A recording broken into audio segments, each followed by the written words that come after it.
Olá, sejam muito bem-vindos. Estamos aqui, mais um episódio, Êxito Júris Podcast. Hoje eu estou aqui com uma turma que é fera, doutora Caroline, doutor Atalício e a doutora Lloyd. Lloyd. São membros da comissão de holding da UAB do estado de Rondônia.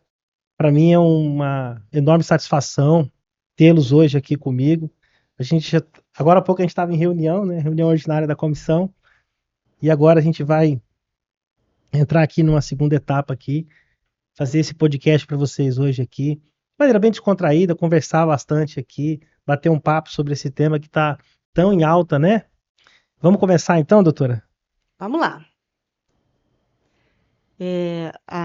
Hoje em dia, holding é o assunto da moda, né? Todo mundo conhece de holding. Se duvidar, alguém senta e faz uma holding para você. Mas a gente sabe que é um assunto sério e que tem muitas notícias, muitas informações que estão circulando nos meios digitais, na internet, Instagram, Facebook, que trazem ideias que não são verdadeiras, né? Que as pessoas acreditam que a holding é uma coisa e, na verdade, é outra. Então, o que a gente pensa assim? Que existem mitos que a gente precisa esclarecer, desmistificar. Por isso, uma conversa aqui, esse bate-papo, esse papo gostoso, informal entre a gente, para a gente falar justamente sobre isso. O que é mito? O que é verdade? Né?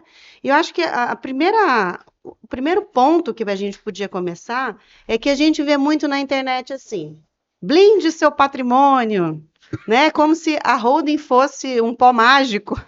Você colocou ali, suas dívidas desapareceram. E não é bem assim, né? O doutor Atalício tem muita experiência nisso. O que você acha, doutor Atalício? Opa! Desculpa. Ficou até nervoso. É o ar-condicionado da garganta coça. Qual é a sua opinião? A holding, ela é uma blindagem do patrimônio? Não.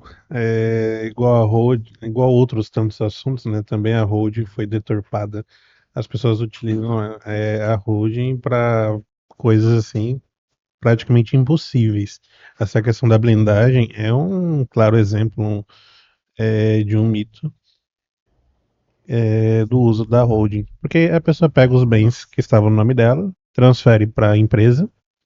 Mas a empresa continua sendo dela e a empresa também continua passiva de expropriação.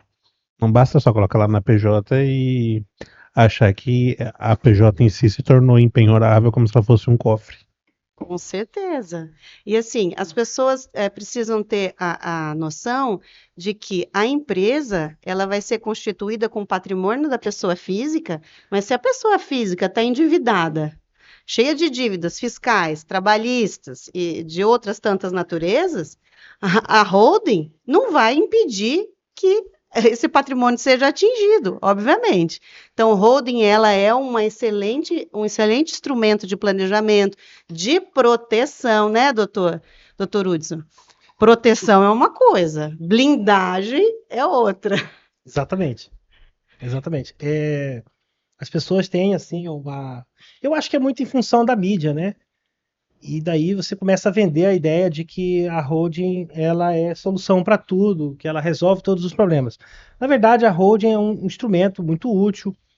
Ela tem enormes vantagens, tanto para fins tributários, quanto para fins de gestão e organização do patrimônio, inclusive para fins sucessórios. Mas, de fato, a expressão blindagem é muito do mercado, é muito da questão ali do marketing que tem em cima disso.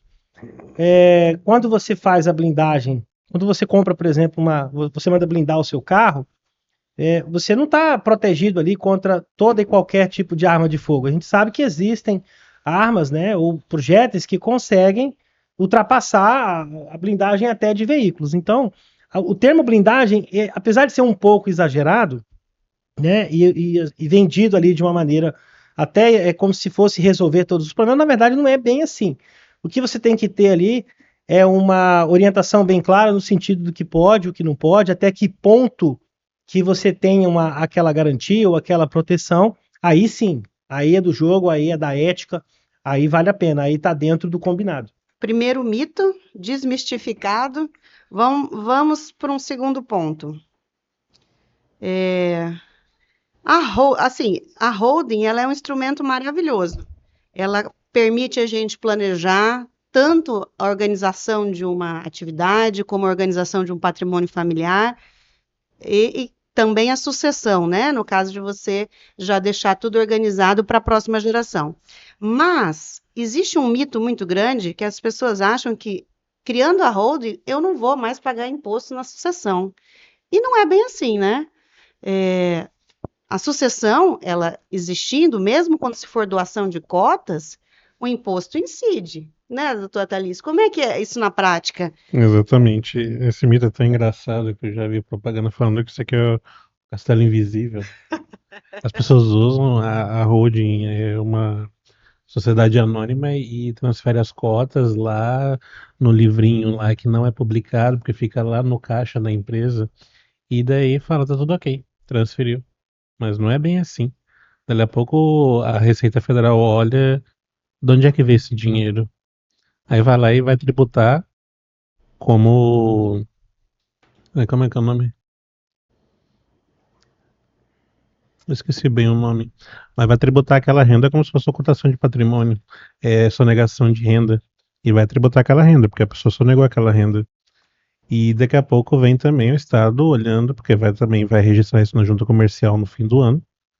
E vai também tributar a doação, porque a pessoa não tinha lastro. E a transferência se deu após o falecimento do doutor Denas. Não, assim, eu acho que a holding, ela pode ser organizada até para transferir as cotas em vida.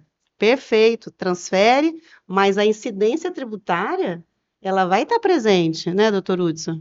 Você tem que diferenciar, né? Existe o problema do inventário Isso. e existe o problema da tributação. E são coisas completamente diferentes.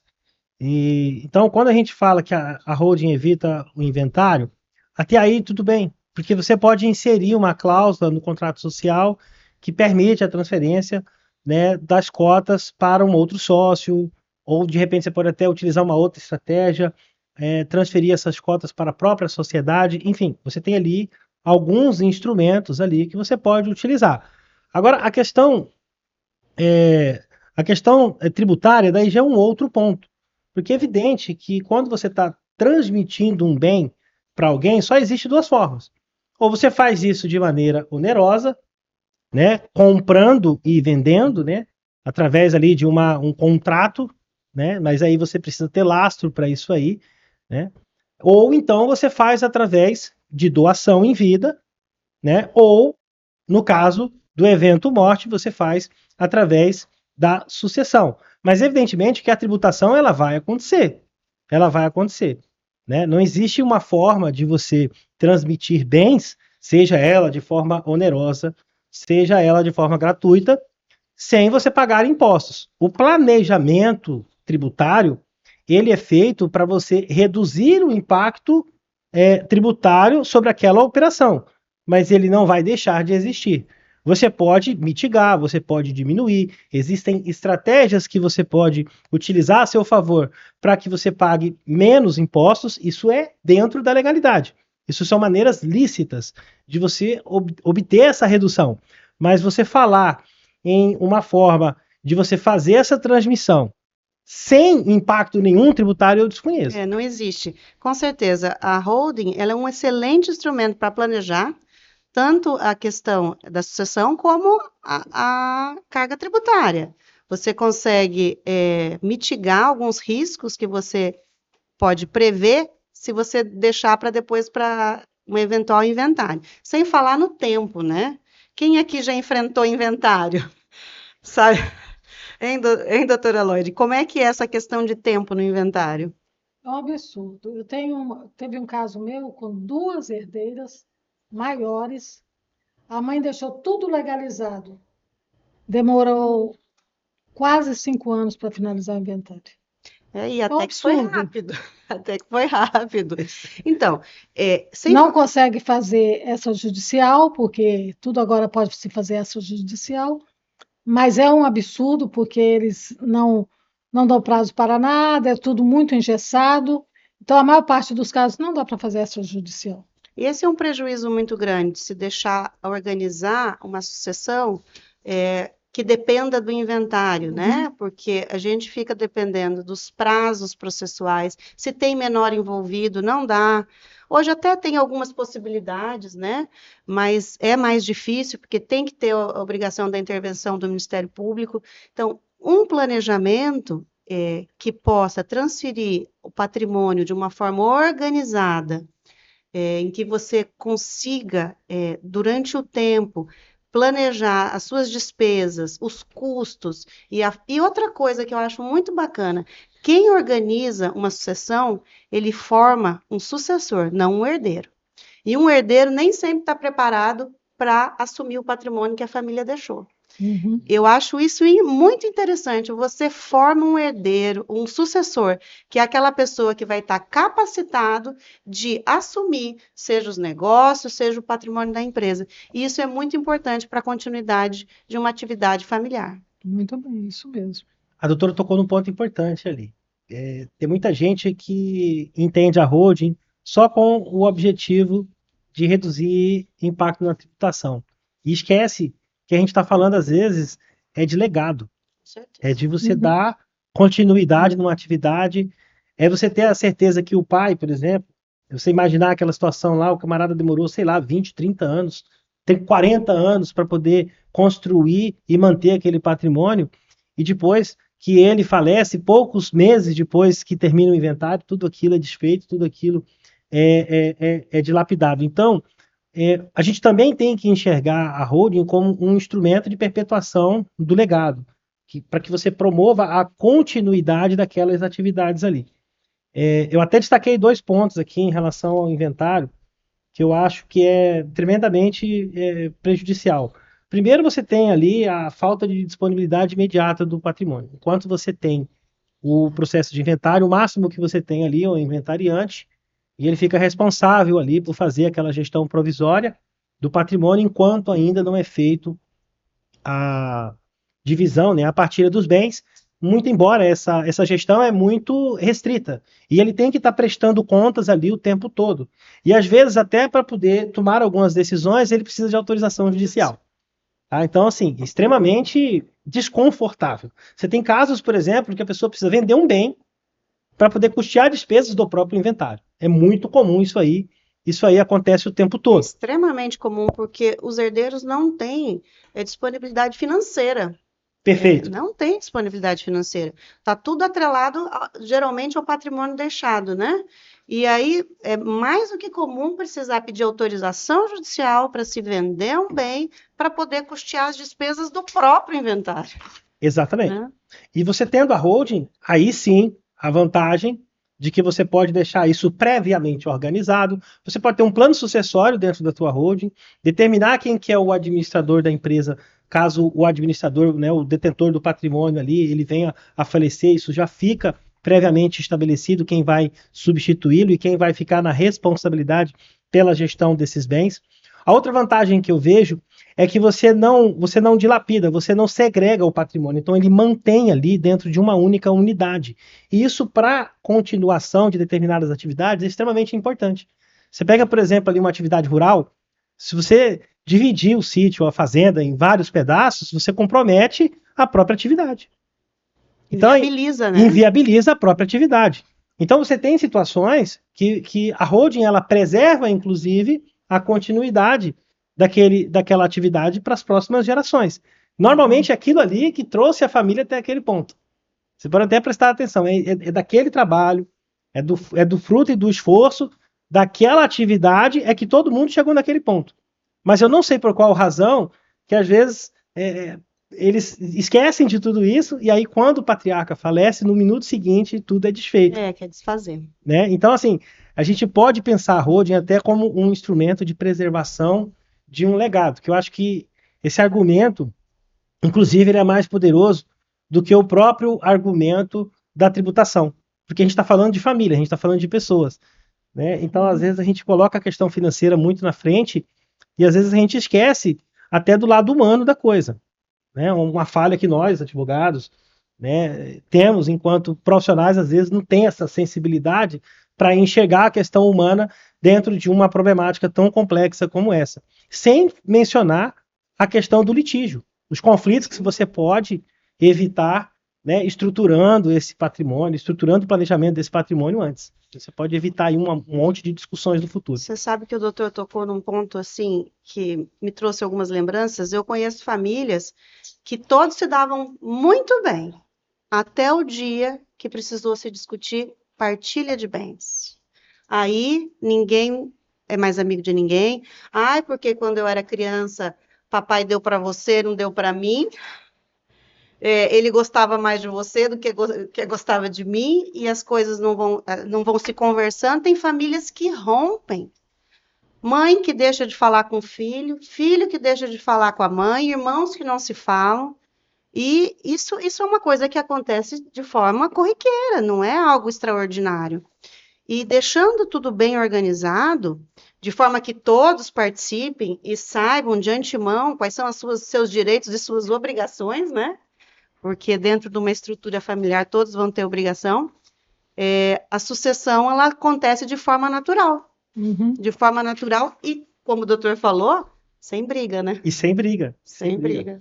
Nesse caso aí é realmente uma questão bem importante, que a holding, além de preservar o legado, manter a atividade econômica da família em funcionamento durante a transmissão, que às vezes ainda deve-se fazer um inventário, evita também esse monte de briga e realmente acaba preservando a família, porque preserva essas pessoas da discussão, das brigas que acabam surgindo. E nem brigam às vezes pelo dinheiro, né? Ficam brigando através do dinheiro e daí vão postergando a tramitação do inventário por realmente anos a fio, enquanto os bens param de funcionar, a atividade econômica para, e eles começam a se deteriorar. Igual a família também se deteriora durante o processo. Acaba a família e acaba o patrimônio. É verdade. É verdade. Os momentos assim que a gente entende que há maior risco de dilapidação do patrimônio é especialmente em divórcios e óbitos, em falecimentos. Porque o inventário, um divórcio, o que ele causa de prejuízo e de impacto no patrimônio de uma família é uma coisa impressionante. Os bens chegam a ser vendidos até pela metade do preço em algumas situações. A gente nem está colocando aqui a questão do tempo de tramitação, a burocracia. Eu estou falando de algo que vem antes ainda. Porque se você precisa de vender um bem para você poder custear o próprio inventário, é óbvio que você vai perder. Porque a liquidez imediata de qualquer bem que você possui reduz drasticamente se você precisar vender ele no curto prazo. E é o que acontece na maioria das vezes. Então, você tem ali uma perda, né, enorme nisso aí. Né? De repente, você tem lá um imóvel que vale 500 mil, você vai vender ele por 250. Você precisa vender rápido, arrecadar dinheiro para poder pagar o seu advogado, para poder pagar as custas do cartório, para poder pagar o ITCD e assim por diante. Né? Então, quando você se antecipa a tudo isso, quando você se organiza e planeja, e aí nem é só a questão da holding, você tem até outros instrumentos que você pode utilizar, né? É evidente que você foge de tudo isso aí, você foge da burocracia, você foge da possibilidade da dilapidação daquele patrimônio, você evita, né, aquela venda ali a qualquer custo ali, por qualquer preço ali, enfim, toda vez que você se planeja, toda vez que você se organiza, você só tem a ganhar. Então, assim, o que eu acho que as pessoas têm que começar a pensar é isso, independentemente da questão financeira e da questão tributária, né, existe a própria questão familiar ali envolvida também. Sabe, doutor, me veio uma coisa na mente, muita gente não quer falar de holding, porque fala assim, eu não quero saber disso, quando eu morrer, eles que se resolvam, porque tem medo de falar que nós temos um tempo, né? Mas holding, planejamento, não fala de morte, fala de vida. É a perpetuação desse legado, é a perpetuação dessa família. Então, eu acho que tem que mudar um pouco na cabeça das pessoas que fazer planejamento não é falar de coisas ruins, é falar de coisas boas, né? Falar de coisas que você pode deixar organizada, planejada, para que a sua família também possa dar continuidade naquilo que muitas vezes a pessoa deu sangue, suor e lágrima. É né? dar continuidade e continuar. E continuar. Perfeito. E minimizar o sofrimento. Porque o que eu vejo é o seguinte: o momento mais difícil que alguém pode passar é justamente quando ela enfrenta a perda de um ente querido. E por incrível que pareça, é o pior momento para se tomar decisões. Se essas decisões já tiverem sido tomadas antes e de forma planejada e organizada, só isso aí por Já si só, justifica. né, já justificaria o planejamento patrimonial e sucessório, seja através da holding ou seja através de qualquer outro instrumento ou ferramenta. Só isso aí já justificaria, porque você vai evitar que as pessoas tomem decisões complexas em momentos em que elas estão sob forte fragilização. Acho um tema bem interessante aqui, que às vezes tem gente que tem medo de falar de holding ou de planejamento, porque acredita que construir uma holding, ela perde o poder sobre os bens. Eu não vou fazer holding nenhuma, porque eu não vou deixar tudo para os meus filhos, eu estou vivo, enquanto eu estiver vivo, eu mando. Mas não é bem assim, né, doutor Hudson? Ou é, doutora Thalícia? Não, não é bem assim. Eu acho que a holding é uma forma de você organizar esse patrimônio e manter esse poder de administração nas suas mãos, né? E isso te garante você estar gerenciando, organizando, mas já está planejando a transferência desses bens para os seus filhos. Mas enquanto em vida, não existe discussão de que o patriarca ou a matriarca mantém, ou pode manter, se assim quiser, todo o poder de gestão na sua mão. Não é dessa forma? Sim, exatamente. As pessoas tendem a ter uma falsa crença, né, de que ao você transferir as cotas, né, da holding, né, para os seus filhos, que você está abrindo mão do controle da gestão. E, na verdade, isso daí na verdade, isso aí não faz sentido, porque a holding, ela preserva tudo isso daí, né, detém o administrador da sociedade ali, que é o detentor do patrimônio, muitas das vezes, ele pode ali deter para si não só o controle e a gestão, como também os poderes políticos, né, da sociedade. E a gente faz isso aí, basicamente, através de cláusulas que você pode inserir dentro do próprio instrumento de doação, né? Você pode colocar ali uma série de cláusulas restritivas, né? Inclusive também através da própria instituição do usufruto. E aí o que você faz na verdade ali é a doação apenas da nua propriedade, reservando para si o usufruto e a administração dessas cotas, né? Ou então você também pode se utilizar, ou não, né? O melhor seria você até unir as duas estratégias, né? Você também pode se valer de cláusulas dentro do próprio contrato social, instrumentos de governança, protocolos de famílias e até acordos de sócios. Ou seja, você tem aí inúmeros instrumentos que você pode utilizar aí, ferramentas que estão à sua disposição, que vão manter o controle dessa holding, né, para o administrador, o patriarca, o detentor do patrimônio, né, e ao mesmo tempo sem prejudicar, né, sem impossibilitar que ele transmita ainda em vida esse patrimônio para os filhos. Ou seja, você vai reunir o melhor dos dois mundos, porque você vai antecipar em vida para os seus filhos, garantindo a economia tributária e reduzindo o custo, e ainda vai poder continuar na administração e na gestão desses bens, mesmo depois de você doá-los para os seus filhos. A holding é uma solução padrão para todos? É ou não é? Eu acho que não. Eu também acho que não. Com certeza não. É porque, Com certeza não. assim, se faz uma aparência de que holding tem receita. É como se fosse uma receita de bolo. Ó, faz isso, isso e isso que você vai alcançar e o que você está buscando. Mas não é assim. Foi muito interessante a conversa que tive antes com o Dr. Hudson, que ele estava falando, a primeira coisa que eu faço, eu escuto. Eu quero entender a realidade daquela família, os anseios, os sonhos, né? Como que aquela família se comunica, como que eles se organizam, qual é a realidade patrimonial, qual é a realidade, né, estrutural dessa família, se são pessoas que se dão bem, são pessoas alinhadas, se às vezes até já mantêm um nível de sociedade, desenvolvem uma atividade juntos. Então, com certeza, no meu entendimento, o holding, ela não é uma receita de bolo e também é caso a caso. Não é que para sua família é bom, talvez para mim não seja. Talvez a solução de organização da minha família seja outra, seja um testamento, seja uma doação, né? Existem vários instrumentos. Mas a holding é um deles, que pode ser boa dependendo da realidade de cada família. Eu costumo dizer para as pessoas que trabalham comigo no escritório que nós temos modelos de muitas ações, mas não existe uma ação idêntica à outra. Todas têm uma história. E eu achei interessante quando o Dr. Hudson falava aqui na nossa reunião sobre a questão do projeto. Cada hold é um projeto. Único, né? É um projeto personalizado, né? Levando em consideração tudo isso que a senhora falou, doutora. Então é um mito. Mito superado. Mito superado. Bom, só para concluir isso aí que a doutora falou, além de holding não ser para todo mundo, cada holding é única. Uhum. Então, são projetos que são pensados e estruturados para cada família. A solução a ferramenta de repente que você utiliza para uma não é necessariamente a ferramenta que você vai utilizar para outra.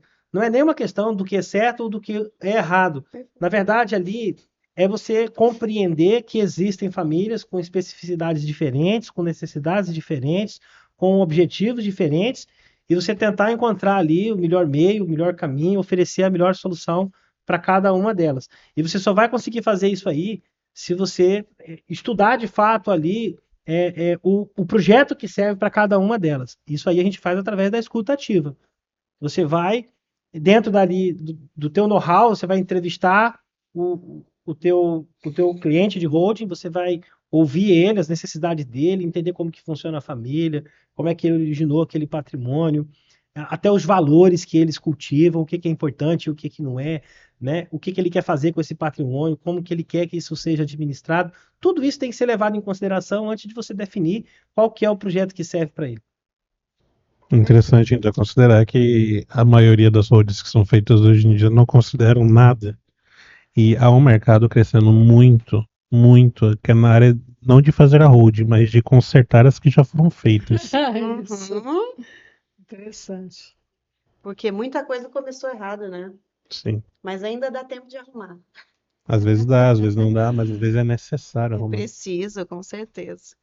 Pois é, agora tá na moda, né? Procuração em causa própria, evita pagamento de imposto. E aí, doutores? Pois é, tem o castelo invisível, né, doutor? Então, quer dizer, tem muita coisa invisível por aí. Assim, eu não consigo entender como que a pessoa chega nessa conclusão. Por quê? A procuração em causa própria, ela não transmite nada. Ela te autoriza a fazer um ato posterior. Então, se você vai transferir algo, ainda que seja para você, se isso for um ato que seja oneroso, você está pagando por aquilo e transferindo, vai incidir imposto, ITBI, se for o caso aí de um imóvel. Agora, se essa procuração te autorizar a transferir para você sem nenhuma contraprestação, é doação. É doação e o ato, a data do ato não é a data lá de firmamento da procuração, é a data da escrituração, da data da transferência do bem. Então, se foi a posteriori, assim, tem que ter um pagamento. Esse pagamento é em dinheiro ou de outro modo, esse valor tem que ser inventariado ainda. Eu, sinceramente, eu não sei para que serve hoje em dia uma procuração em causa própria, porque quando vai fazer, ele já cobra o valor do negócio. Do negócio. Como se já estivesse fazendo realmente a escritura de compra e venda do imóvel. Então a pessoa acaba gastando, às vezes, 2 procurações. Exato. O doutor tocou num ponto interessante, até porque, já que você vai estruturar uma operação dessa, aí você tem outros instrumentos que vão te conferir muito mais economia do que se você utilizar a procuração em causa própria. Lembrando que a procuração em causa própria, você vai ter que ir lá, né, e depois você vai ter que transferir aquele bem lá em seu favor. Né? Só que se você tem a intenção de fazer isso aí, você pode utilizar outro instrumento. Você pode fazer um contrato com cláusula com pessoa a declarar. Você pode fazer tem um instrumento aí que surgiu também nos cartórios, chama, eu até anotei aqui, ó, Scroll Account. É que você vai fazer a operação com algumas cláusulas que a gente chama de que são necessárias ali serem cumpridas para que aquele negócio seja implementado depois. Então você vai lá, é como se fosse uma espécie de condicionantes. É como se fosse uma espécie de mercado pago do cartório. Então você vai lá, deposita o valor, faz o contrato e especifica quais são as condições que têm que serem implementadas para que o cartório faça o pagamento daquela quantia para o adquirente, por exemplo, entendeu? Então, o que acontece ali na prática? Você acaba tendo outros instrumentos que vai evitar exatamente aquilo que o doutor Atalício acabou de falar, que é até a bitributação. Então, olha só que interessante. Às vezes você busca um instrumento achando que você vai escapar da tributação e, na verdade, você vai ser até tributado 2 vezes, exatamente porque você tentou, você utilizou ali a ferramenta errada. Então, a procuração em causa própria é legal? É. Ela resolve muita coisa? Resolve, claro que resolve. Mas você tem que entender se aquilo ali é de fato para você ou não. Né? É assim que eu penso. Mas, hein, doutor? Então é certo dizer que não pode acreditar em tudo que a internet fala. Não, É claro que melhor não. procurar um bom advogado. É isso aí. Melhor saída, né? A doutora Lloyd aí resumiu tudo. Mas se é bem sensacionalista o post, é porque tá errado. Aliás, e normalmente, tá, toda vez que você vê alguém colocando um sensacionalismo muito grande, é porque existe ali um apego ali, né, mercadológico muito grande daquela oferta ali. Porque o que acontece na prática? Primeiro, eu sei que a gente está vivendo um momento de reforma tributária. Eu sei, claro que eu sei. A gente sabe os impactos que a gente vai enfrentar com a As que a gente IDS e a sabe e as que a CBS, gente não sabe ainda, né? né? A gente sabe o que está sendo discutido do PL 108, do ITC-MD, tudo isso aí a gente sabe, ok, beleza. Tá? É até legal que as pessoas comecem a acompanhar isso aí. Eu só acho assim, a gente também tem que tomar um pouco de cuidado para a gente não sofrer por antecedência. Ou a gente se antecipar a movimentos que ainda nem aconteceram ainda. Não dá para você poder imaginar o pior dos mundos e você sair por aí fazendo um monte de coisa hoje, achando que amanhã o mundo vai acabar, porque de repente não é isso que acontece. Né? Então, assim, a gente tem que levar tudo isso aí com muito equilíbrio. Desconfiem das propostas mirabolantes, as promessas milagrosas, e, ao mesmo tempo, evite você sofrer por antecedência por aquilo que ainda não aconteceu. Porque se ainda não aconteceu, é porque ainda está em discussão. Então, ainda dá tempo até de reverter. A gente passou por reforma da Previdência, o pacote veio do tamanho que estava? Não. A gente passou por reforma trabalhista, veio do tamanho que era esperado? Não. Até mesmo a reforma tributária veio como era esperado? Não. Também não. Então, calma, né? Um pouquinho de calma, um pouquinho de paciência. Vamos ficar atento aos movimentos, vamos discutir sim, vamos se inteirar do que está acontecendo, mas, acima de tudo, vamos ter responsabilidade também na hora da gente conversar com as pessoas, na hora da gente demonstrar o que está acontecendo, até para a gente poder não causar pânico na sociedade. Perfeito. Tudo tem que ser decidido com calma, né? O pânico não é a solução para ninguém, porque tomam decisões, às vezes, na hora errada e da maneira errada. Mais desajuizadas do que se tivessem sido tomadas antes de você deflagrar esses monte, medos, né? esses medos todos, exatamente. Às vezes você provoca uma reação até oposta. Com certeza. O resultado fica pior do que o esperado. Doutora Lloyd, dê aí as suas considerações finais. Vamos passar por aquilo, né? Primeiro eu quero agradecer, né, aos meus colegas, né? E a gente aprende muito com essas discussões, né? Esperamos ter contribuído para que outras pessoas também conheçam um pouco mais, né? Hold é um assunto realmente bem atual, né? Mas requer muita responsabilidade. E nós, como profissionais do direito, precisamos saber bem o que faremos, né? É isso aí. Doutor Talício, por favor. Eu agradeço a oportunidade e o acolhimento aqui em Paraná, no escritório do Dr. Udes. Fiquei muito feliz, que é a primeira reunião presencial, né, da nossa comissão. Bom, a presencial que eu participo. E espero que repitamos nas próximas vezes ainda. Isso aí. Doutora Caroline, que é a nossa presidente, né, da Comissão de Hold do Estado de Rondônia. Prazer, tá? Estar com a senhora aqui hoje. Agradeço também a oportunidade, né, de todos vocês aqui. E eu queria que a senhora também desse as suas considerações finais. Eu que tenho que agradecer esse privilégio de estar com vocês. É um grupo incrível. Eu acredito que nós vamos trazer debates maravilhosos para a advocacia e para a sociedade, porque a gente precisa informar, trazer informações claras, que deixem as pessoas seguras do que devem, o que precisam fazer, sem esse medo, sem esse pânico, esclarecer o que é mito, o que é verdade. E eu acho que a gente está iniciando um caminho aí de muita batalha, mas de muito sucesso. Agradecer a todos e que esse seja o primeiro de muitos encontros. Ok. Doutora, e o jovem advogado que está assistindo a gente e ele quiser participar da comissão de holding, ele quiser contribuir, o que ele precisa fazer, doutora? Então, a comissão de holding está aberta, nós fomentamos o estudo, né, desse novo instrumento, porque eu considero novo, ainda muito polêmico, ainda em construção. ele tem que entrar em contato com a secretaria da OAB. Lá eles vão orientar a forma correta de como fazer essa solicitação. E será sempre muito bem acolhido, e eu acredito que daí nós vamos ter que até aumentar o espaço, né, doutor? É isso aí. Verdade. É isso aí. Bom, eu só quero agradecer aqui a presença de todos vocês mais uma vez. Doutor Atalício veio de Charu para cá participar com a gente. Doutora Lloyd. Doutora Lloyd é de Porto Velho ou de Itaquá? Porto Velho. Porto Velho. Veio junto Saiu com a doutora. ontem. Não, nós viemos separados. Vieram em carros separados. separados.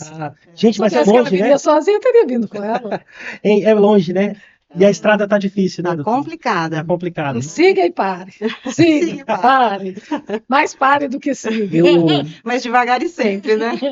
Esses dias eu recebi aqui o presidente do CDL, o Elias. A gente estava conversando exatamente sobre as adversidades que a gente tem aqui no estado de Rondônia. Porque qualquer coisa que a gente faz aqui é sempre muito difícil. Fazer a OAB dentro do estado de Rondônia é extremamente difícil. Participar de uma reunião em Vilhena, no interior, em Paraná ou na capital, é sempre um desafio. Então eu só tenho a agradecer o esforço que vocês fizeram de estar aqui comigo, de prestigiarem, né, a reunião aqui presencial. E as próximas que tiver, o espaço aqui está aberto também, se quiserem retornar e participar de outras. E para mim é um prazer imenso, né, tê-los aqui comigo na data de hoje. Espero que vocês também tenham gostado da experiência e do podcast, que depois a gente vai disponibilizar para todo mundo assistir. Gratidão por tudo. Muito obrigada. Obrigado. Obrigado. É isso aí. Fábio, fecha a conta. Passa a regra.